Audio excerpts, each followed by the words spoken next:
Friends, कैसे हैं आप सब लोग। दोस्तों, आज की इस वीडियो में मैं आपको सामाजिक विज्ञान का पेपर बताने जा रहा हूं।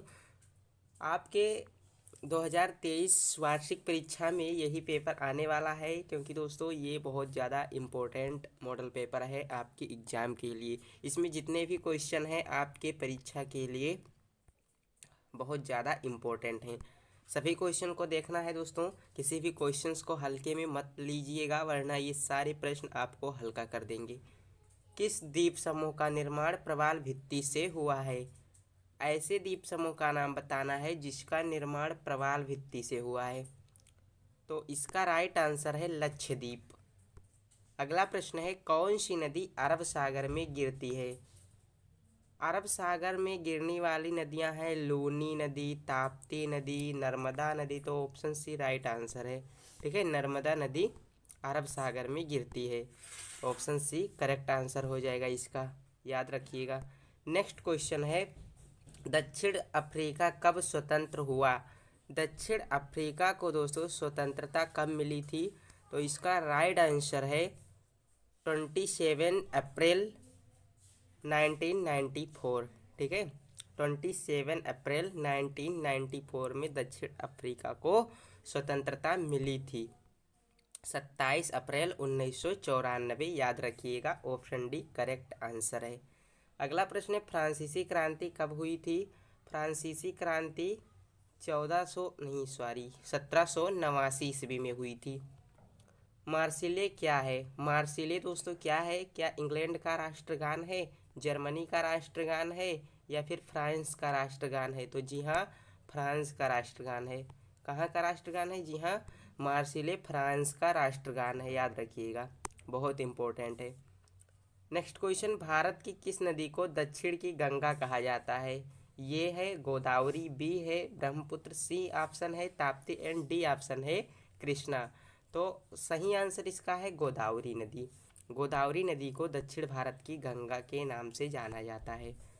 मेरा मित्र एक ऐसे देश का निवासी है जिस देश की सीमा भारत देश की सीमा के साथ नहीं लगती, वह देश है।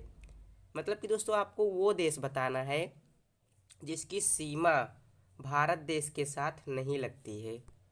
तो वो देश है तजाकिस्तान।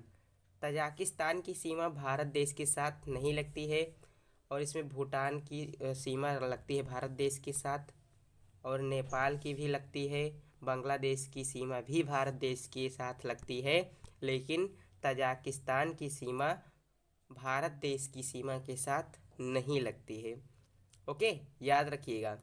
ये क्वेश्चन आपके एनसीईआरटी का है, तो इस क्वेश्चन को याद रखिएगा, आपको पहले से पता भी रहा होगा, ऐसा मैं मान सकता हूँ। अगला प्रश्न है, भारत की जलवायु को प्रभावित करने वाले कारक कौन से हैं? तो भारत की जलवायु को प्रभावित करने वाले कारक बताने हैं आपको, अक्षांश, कर्क रेखा, पवन या जनसंख्या।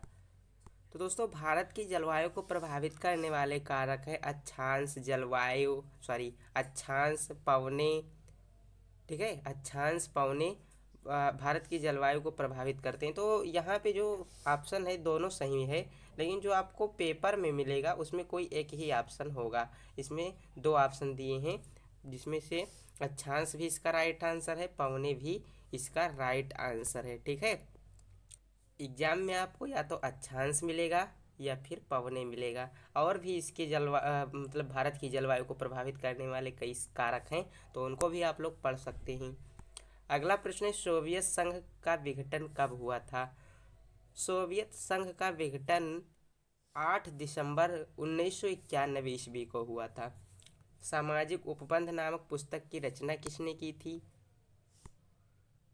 किसने की थी? रूसो ने की थी, दिदरो ने की थी, वाल्टेयर ने की थी, या टॉमस मैन ने की थी? लास्ट प्रश्न आपके होमवर्क के लिए रहेगा, बहुत इंपॉर्टेंट है, सब विद्यार्थी इसका कमेंट बॉक्स में बताएंगे। नेक्स्ट क्वेश्चन है, लोकतंत्र की मुख्य विशेषताएं लिखिए। ये आपको दिलाएगा 4 नंबर, तो इसे तैयार कर लेना है। फिर नेक्स्ट क्वेश्चन और है आपका सब्जेक्टिव में, प्रायद्वीपीय पठार की विशेषताओं का वर्णन कीजिए। बहुत इंपॉर्टेंट क्वेश्चन, इन दोनों का आंसर तो मैं आपको बता देता हूँ। और जो तीसरा क्वेश्चन है, ये क्वेश्चन नंबर 13, तीसरा नहीं 13th, ठीक है, सब्जेक्टिव में ये तीसरा है, लेकिन पूरे क्वेश्चंस में ये क्वेश्चन नंबर 13 है। तो इसका आंसर दोस्तों मैं आपको नहीं बताऊंगा। ये क्वेश्चन का आंसर मैं आप लोगों को होमवर्क के लिए दे रहा हूँ। एक क्वेश्चन मैंने आपको ऑब्जेक्टिव में होमवर्क के लिए दिया है। सभी विद्यार्थी इसका आंसर कमेंट करेंगे और इसे आप अपनी कॉपी में खुद हल करेंगे, इसका आंसर लिखेंगे। ठीक है, जितने भी विद्यार्थी वीडियो को देख रहे हैं, जितना मैं बता रहा हूं दोस्तों उतना आप लोग तैयार कर लेते हैं। एग्जाम में आपका बहुत अच्छा मार्क्स आने वाला है, याद रखिएगा। तो इसका आंसर बता देता हूँ। देखिए, लोकतंत्र की मुख्य विशेषताएं कौन कौन सी हैं। प्रमुख फैसले निर्वाचित नेताओं के हाथ में होते हैं। लोकतंत्र में जो प्रमुख विशेषताएं होती हैं, ये एक विशेषता है। लोकतंत्र में मुख्य विशेषताएं जो प्रमुख फैसले होते हैं वो निर्वाचित नेताओं के हाथ में होते हैं। प्रमुख फैसले सिर्फ निर्वाचित नेता ही ले सकते हैं और किसी के हाथ में प्रमुख फैसले लेने की हिम्मत नहीं होती। स्वतंत्र और निष्पक्ष चुनावी मुकाबला होता है। एक व्यक्ति एक वोट एक मोल, ये भी एक विशेषता है लोकतंत्र की। एक व्यक्ति एक वोट एक मोल। कानून के राज और अधिकारियों का आदर करना। शासन में भागीदारी के सबको समान अधिकार मिलते हैं, सबको समान अवसर दिया जाता है, ये भी एक लोकतंत्र की विशेषता है। तो 3-4 पॉइंट हैं, आप लोग ध्यान रखिएगा। तो अगला प्रश्न आपका है क्वेश्चन नंबर 12 का आंसर यहाँ पे। तो यहाँ पे दोस्तों आपको मिल रहे हैं इसका आंसर। अगला पॉइंट यहाँ पे है। 3-4 पॉइंट में इसके आंसर हैं, 3 पॉइंट में। तो इन तीनों पॉइंट को याद रखिएगा। ठीक है, पढ़ लीजिए वीडियो को पॉज करके।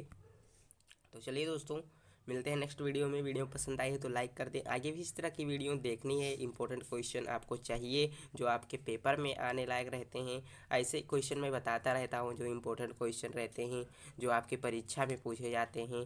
तो इन सभी क्वेश्चंस की वीडियो देखने के लिए आप लोग चैनल को सब्सक्राइब करके हमारे साथ जुड़ सकते हैं। चलिए मिलते हैं नेक्स्ट वीडियो में। जय हिंद, वंदे मातरम।